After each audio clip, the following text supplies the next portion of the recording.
Kita saksikan Wakil Menteri yang tadi sudah dilantik dan diambil sumpah jabatan sudah berada di tangga Istana Negara untuk melakukan foto session.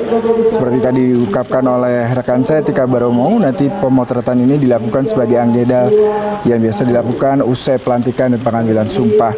Dari 56 menteri tadi kalau kita review ada sekitar 18 wakil menteri yang berasal dari partai politik, dan Gerindra ini tercatat dengan jumlah wakil menteri terbanyak di kabinet ini. Ada 6 wamen yang berasal dari Gerindra, kemudian disusul oleh Partai Golkar menempati posisi kedua dengan jumlah wakil menteri terbanyak yakni mencapai 3 orang.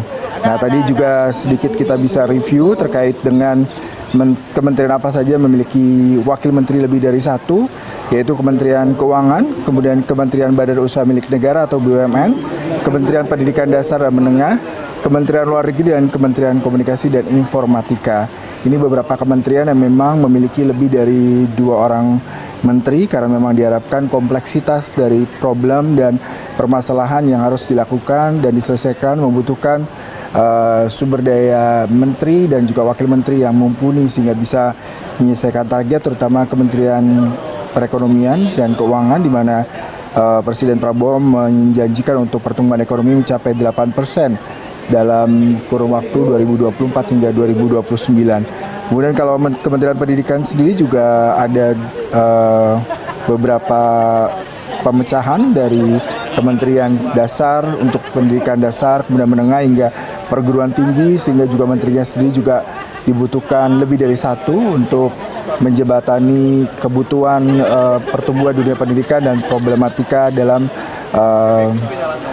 industri pendidikan dan juga sivitas akademika, sehingga dibutuhkan wakil-wakil yang bisa mumpuni juga membantu para menteri. Kemudian kalau di Kementerian Badan Usaha Milik Negara sendiri juga dibutuhkan orang-orang yang kompeten. Tadi saya mungkin bisa mereview kalau dari Kementerian Keuangan ada wakilnya Thomas Jiwandono, kemudian juga Suhasil Nasara serta Anggito Abimayu.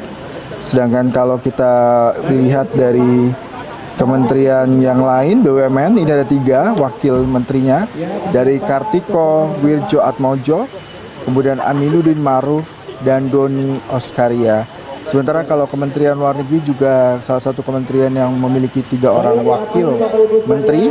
Ingat kita lihat problematika politik global, kemudian isu keamanan dunia juga menjadi salah satu hal yang sangat fluktuatif sepanjang kepemimpinan Presiden Jokowi sebelumnya, yaitu kalau kita ingat ada peperangan antara Rusia Ukraina, kemudian juga Israel Palestina, dan beberapa isu geopolitik di kawasan Asia, sehingga dibutuhkan wakil menteri dan juga orang-orang berkompeten.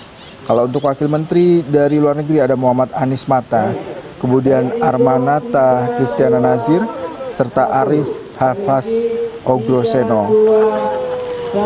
Ya, Anda saksikan para wakil menteri sedang mengikuti photo session.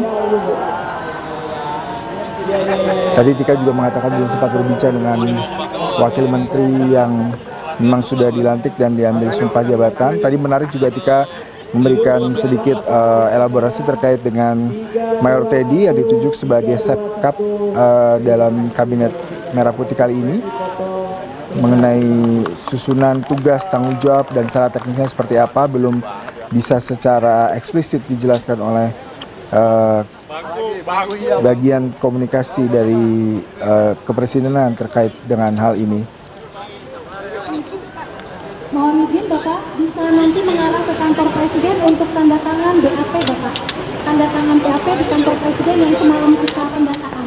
Ya, sepertinya sudah selesai melakukan foto session di tangga Istana Negara, dan Wakil Menteri akan menandatangani seperti surat dokumen.